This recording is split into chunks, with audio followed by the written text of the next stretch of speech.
Welcome back. మంత్రి పోలీసులపై తీవ్ర ఆరోపణలు చేశారు మాజీ ఎమ్మెల్యే బాల్కసుమన్.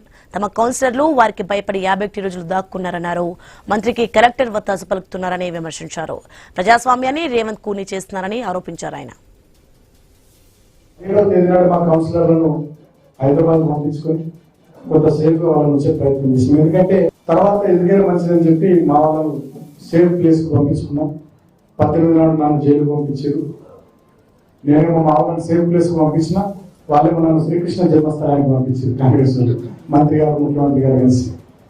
సో ఇవాళకి సరిగ్గా మా కౌన్సిలర్లు 51 రోజులు గెలిచిన కౌన్సిలర్లు ప్రజల దగ్గర పోయి ప్రజలతో ఉండాల్సినటువంటి కౌన్సిలర్లు, ప్రజలకు సేవ చేయాల్సినటువంటి కౌన్సిలర్లు అధికార కాంగ్రెస్ పార్టీకి భయపడి, అధికార కాంగ్రెస్ పార్టీ మంత్రికి, ఈ పోలీసులకు భయపడి వాళ్ళు ఎక్కడో సేఫ్ ప్లేస్ లో 51 రోజుల పాటు తలదాచుకోవాల్సినటువంటి పరిస్థితి. నేను మంత్రి గారిని, ముఖ్యమంత్రిని సూటిగా అడుగుతా ఉన్నా, అంటే మీ చేతిలో అధికారం ఉందని, మీ చేతిలో పోలీసులు ఉన్నారని ఎట్లా పడితే అట్లా చేస్తామంటే తొత్తులుగా కొంతమంది మీకు పనిచేస్తారు కావచ్చు, కానీ